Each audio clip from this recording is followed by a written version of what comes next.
So, Conference, it gives me huge pleasure to invite to speak to us the Liberal Democrat Member of Parliament for St Albans, Daisy Cooper.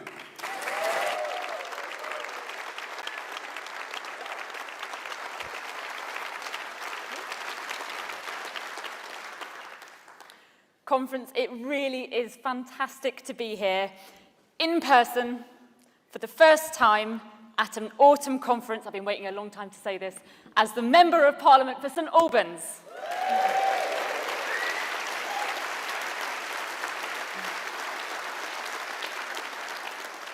Now, it's our first autumn conference together since the last general election, but it could be our last autumn conference before the next one.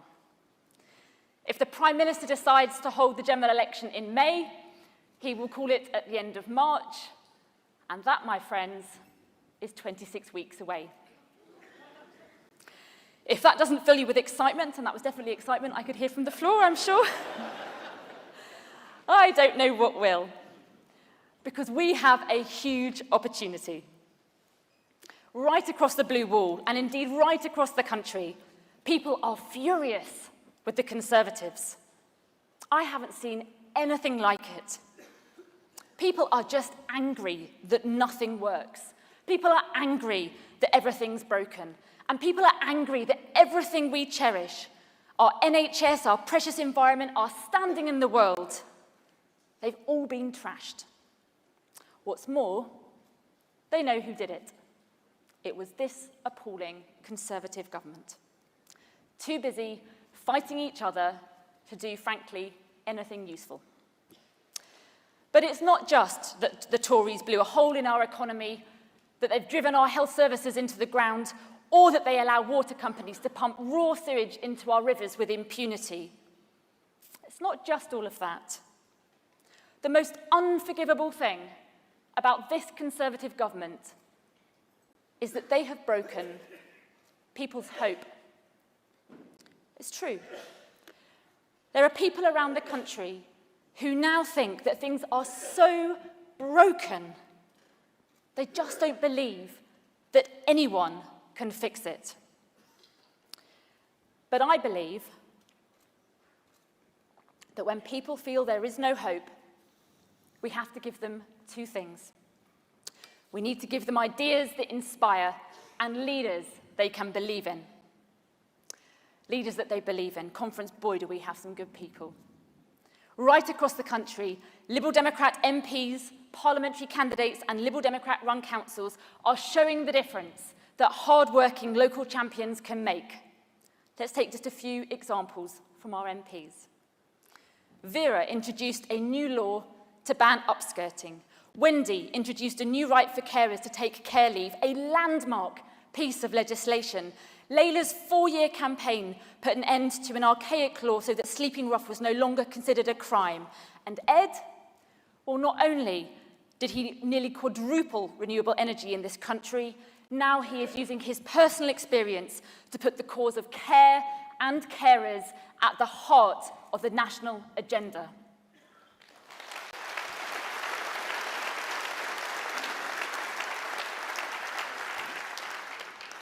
From Sutton to St Albans, from Cotswold to Kingston, from Gosport to Portsmouth, Liberal Democrat-run councils are tackling the climate emergency, building social homes, and enhancing our community infrastructure. And every time we win, Conference, every single time, whether it's a single council seat, whether it's control of a council or a parliamentary constituency, it is a win for hard work. Because the system is stacked against us. And under first past the post, and as a smaller party, elections don't win themselves. But what's more, even in constituencies where we don't have an MP, we can show that we're making a difference. Let's take Mid-Bedfordshire, for example. Nadine Dorries didn't mention her constituency once in Parliament since the start of this Parliament. By contrast, Liberal Democrat MPs have mentioned Mid-Bedfordshire 8 times since the start of this Parliament. Funny that. But in addition to getting hard-working local MPs, we take local issues and we put them on the national stage.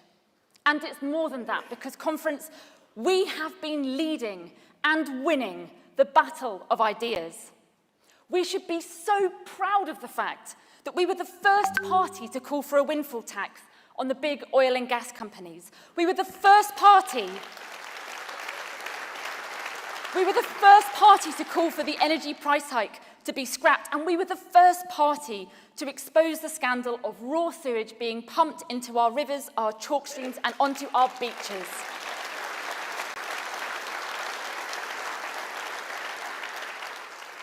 Why did we act on these issues? Well, it was because we saw the raw injustice of big oil and gas corporations raking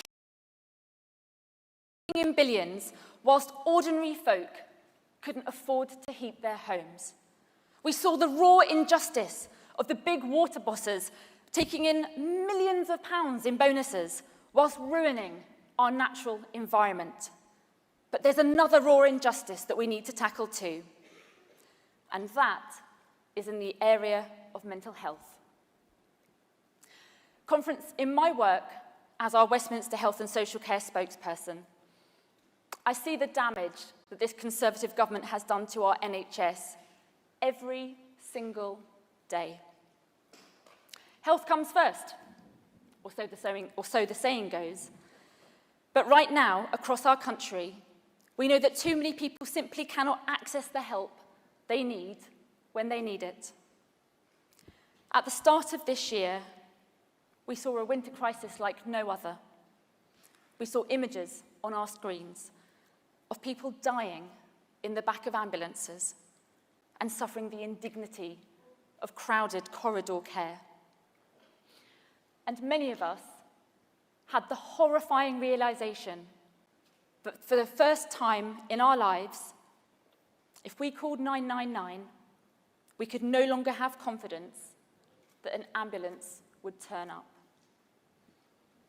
The Conservatives have been so busy fighting amongst themselves and lurching from crisis to crisis that they have no real plan at all to put our NHS back on its feet. For our part, I'm proud to say that the Liberal Democrats have come forward with the ideas that will put our NHS back on track. We've set out plans to get thousands of more GPs into our communities and make sure that people have an appointment within 7 days. We've set out a plan to fix the broken dental system that has driven dentists to give up NHS work and have left patients to pull out their own teeth. We've put forward bold plans to rescue social care from the bottom up and to transform the health of the nation by saying that health creation should become a central driving mission of any future government. But today, I want to focus on mental health. There was a time when Liberal Democrat health ministers put mental health centre stage. Indeed, many of you will remember with pride the amazing work of Norman Lamb, who introduced the first waiting time standards for mental ill health.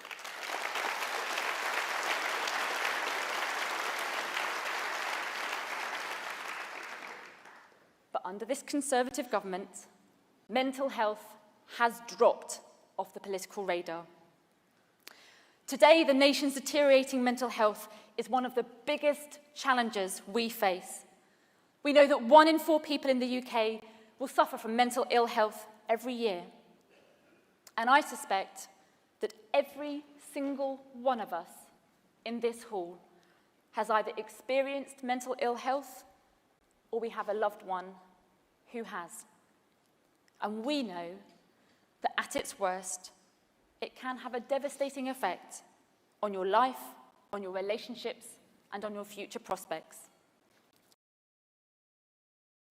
And we know it costs our country too, to the tune of £120 billion every year. And it's clear that for every single person affected, the cost of doing nothing is far greater than taking action now. And that's why today, I'm starting to set out our plan for mental health services. Our plan will tackle the long waiting times and the poor access to services, especially those for children. The shocking reality of the nation's mental health now is that the average age for the onset of a mental health disorder is 14 and a half. That's right, just 14 and a half.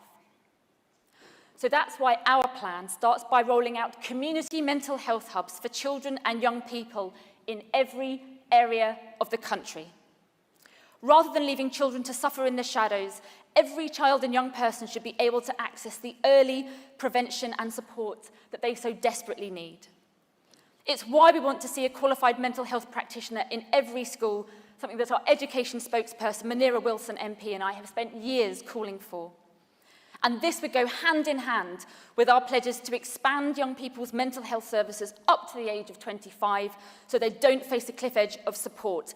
And we finally want to put an end to out-of-area placements for mental health treatment, which strip people of the support, the very support networks they need for their recovery.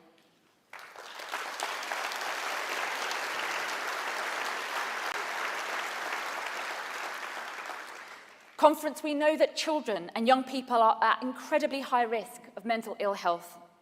But as we get older, none of us are immune. Indeed, there are numerous points in our lives where we could find ourselves unwell. Men aged 40 to 49 are at the highest risk of suicide. 1 in 5 women develop mental health problems during pregnancy or in the first year after childbirth. And 85% of those above the retirement age who are suffering with depression receive no help at all from the NHS. People between the ages of 40 and 74 do, however, receive NHS physical health checkups. Checkups that test for early signs of kidney disease, diabetes, stroke, and heart disease. But no such routine checks exist for mental health. Or not yet. Which is why, Conference, I am delighted to announce that today we will introduce mental health MOTs. These will be mental health checkups at key points in people's lives where we know that their mental health could be at risk, to ensure that everyone across all ages are signposted and can access the support they need for their mental health. Mental health MOTs should be just as routine as physical health checkups, and it will show once again that Liberal Democrats believe that mental health is just as important as physical health.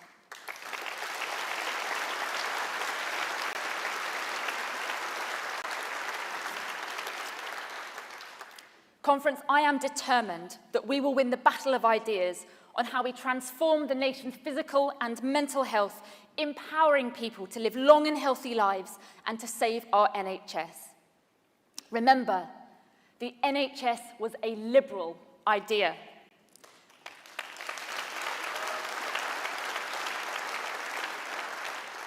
The NHS was a Liberal idea because health is about freedom. If you have good health, then you are free to live your life as you choose. And if you live with ill health, then good health services can help you live your best life, your healthiest life, for as long as possible. And it's this fundamental belief in enabling people to live healthy lives as they choose that drives our vision of a liberal Britain.